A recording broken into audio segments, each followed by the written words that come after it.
another video. Ayan, pasensya na sa aming bahay na magulo. Ayan. You are transferring again new house. Bali, ine-empty ni Asis yung isang kwarto, yung magiging kwarto ni Asher ba? Kasi dito siya mag-start, mag-paint, kaya tinatanggal yung mga gamit. Actually, natanggal niya na lahat ng gamit. Yung ano na lang, yung, anong tawag nito?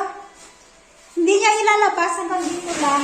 Kahit itong cabinet, hindi din ilalabas yan. I-move lang siya dito para mapinturahan sa likod ng cabinet. And halos katatapos lang namin nagkape, guys. Kumain kami ng fried rice. So, Papa, don't throw it. I need that karton.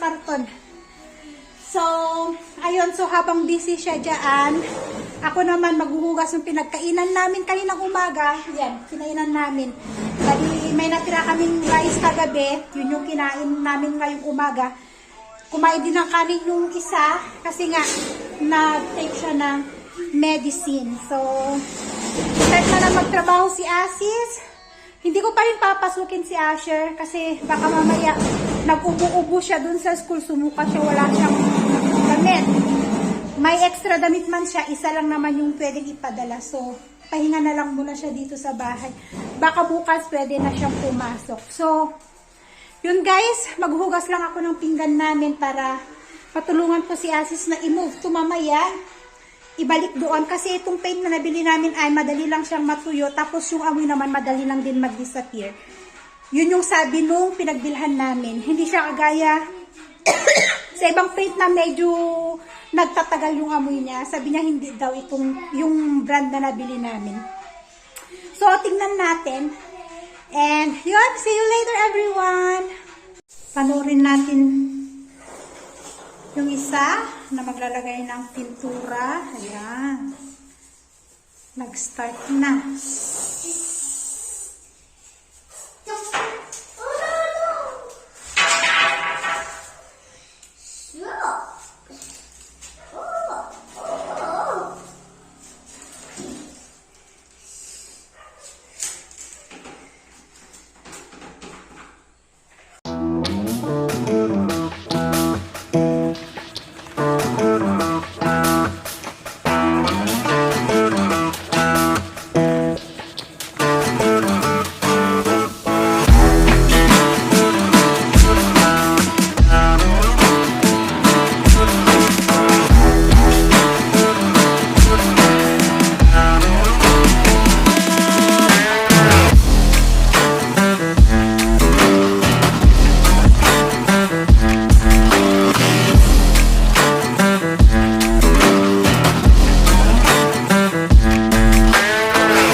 Busy siya sa trabaho niya, busy din ako sa pagluluto at sa pag-tutor kay Asher.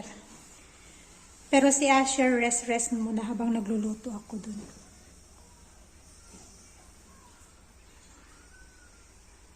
Tamang-tama. Sa isang araw, matatapos na to. Tapos na yung first coating. So, isi-second coating na ni Asis. So, ayan. After second coating, ipapadry. Madali lang siya mag-dry. Pag-dry niyan, ibabalik lahat ng mga gamit. Tatanggalin yung gamit sa kwarto namin. Tapos doon naman siya sa kabila. And wala siya masyadong amoy, guys. Walang masyadong amoy. Parang yung sa primer, yung unang inilagay namin, parang ganun. Madali lang mawala yung ano niya. Madali lang mawala yung amoy niya. Hindi nag-stick ang amoy niya sa loob ng bahay. Tama, emulsion, yun ano sabi. Emulsion, maganda daw yung ganyan na pintura. Kasi may mga pintura talagang maamoy at matagal matanggal ang amoy niya. Pero ito wala naman, oh. Pasok tayo. Wala. Maamoy man lang siya. Konti, pero hindi yung matapang.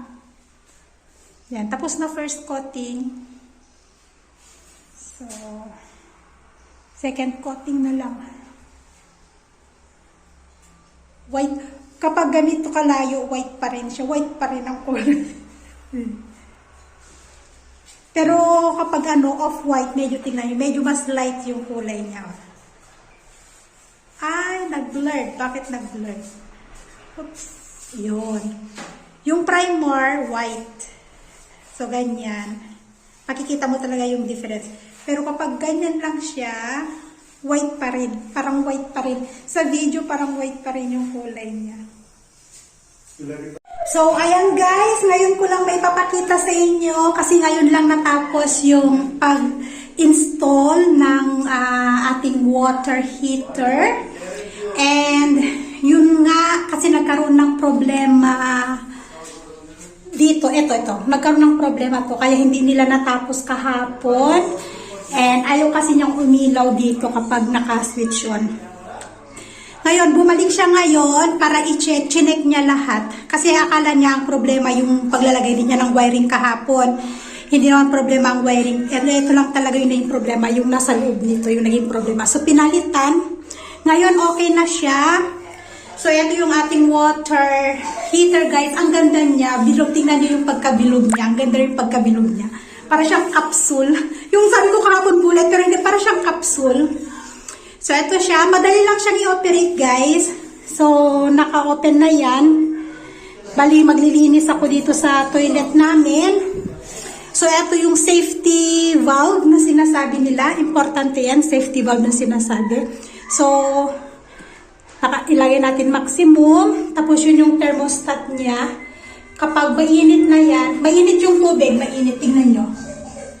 Warm yung tubig niya. Kapag pumunta dito sa dulo, ayan, mainit, mag-iilaw to. So, kapag switch natin yan, ayan, nakailaw siya. Tapos, after 5 minutes, magiging okay yan kasi makikita mo doon. Tapos, saka mo na lang siya i-switch off doon ulit, tapos pwede na siyang gamitin. Madali lang siyang i-operate, guys. Hindi siya mahirap i-operate. Madali lang siya. So, ayan. So, nag-start siya sa 25 degrees hanggang 75 yata yung nakalagay sa manual hanggang 25. Mag-automatic siya na magka-cut off ng electricity kapag mainit na siya. So, that time naman, dun mo naman i-switch off doon. So, ayan, meron na kaming water heater. Hindi na magre-reklamo yung anak ko na mainit. Ay, nabalamig ang tubig sa umaga. So, natutuwa lang ako kasi meron na kami yan. Kasi unang-una guys, ang balak talaga namin is yung gas. Yung maliit lang ba na gas. Kasi yun lang talaga yung kaya ng budget talaga namin. Pero dahil nga, ayun, may sponsor tayo. Dahil tayo mabait na sponsor nagpadala. Eh, ang sabi nga niya, ibili kung ano yung kailangan namin or gusto namin gamitin. So, eto. Although mahal siya, pero maganda siya guys. Lalo ngayong winter talagang magagamit namin to. So, yun, maglilinis ako dito sa CR namin kasi medyo madumi. Alam niyo na. So, yan, ang ganda. Ang ganda nung pagkakaano yung capsule. Nakahang siya. Tapos, ayun, nakatornilyo doon. Tapos, nakahang siya doon. So, and yun guys, eto na rin yung double coat. Pasensya na. Na double coating na ni Asis. Ayan. Ayan siya. Yan, ganyan na yung itsura niya. Bali, dalawang sides pa lang yung natatapos niya. Ayan at eto. Ayan. Kasi, hindi alam ni Asis kung ano yung uunahin niya. Ang magpintura ba? Tulungan yung electrician na pumunta kanina. Tapos, may mga pasahero din siya na inihahatid-hatid kasi. So, kaya medyo natagalan siya sa pagpipintura dito sa isang kwarto. Hanggang ngayon, hindi pa siya natatapos. So, eto pa lang at saka itong sides na to ang natapos niya dahil kasi nga busy din si Asis, tinulungan niya yung electrician, pumunta siya ng Pasag para bumili ng electric things, yung pinalitan nga yun, so marami din kasi inaano ni Asis, tapos may mga pasahero ilang beses pumunta dito yung mga pasahero na inihatid niya, bumalik na naman, bumalik na naman, so yan, pero maganda siya oh. Hindi pa tapos yung malapit sa ano, yung malapit sa may ceiling, hindi pa hindi pa na double coat yun. Ayan, may pasahero na naman si Asis. So, hihinto na naman siya sa kanyang pagpipintura. Kasi may ihahatid na naman siyang pasahero. Pero ang ganda na, guys. Oh. Charan! Hey guys, so ayan hapon na dito. Ayan, oh.